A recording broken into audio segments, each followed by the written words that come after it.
সম্মানিত ভিউয়ার্স, আসসালামু আলাইকুম।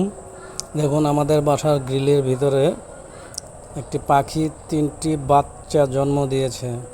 অনেক দিন যাবৎ এখানে থাকে, তবে হাতের নাগালে দাঁড়ালে দেখা যায়।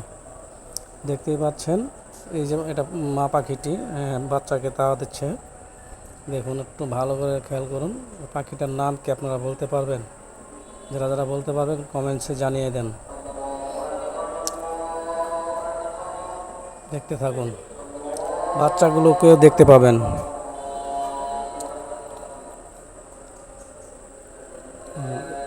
ভয়ে উড়াল দিয়ে চলে যায় মা পাখিটা। এই চলে গেল। এখন আমরা বাচ্চাগুলোকে দেখাবো। এই দেখুন, 3-4টে বাচ্চা, ছানা বাচ্চা জন্ম দিয়েছে। বাচ্চাগুলো দেখুন কত সুন্দর হবে। এই যে 4টি বাচ্চা জন্ম দিয়েছে। হ্যাঁ, দেখতেই পাচ্ছেন বাচ্চাগুলো বড় হয়ে গেছে, যার কারণে ভিডিওটি ভালো লাগলে লাইক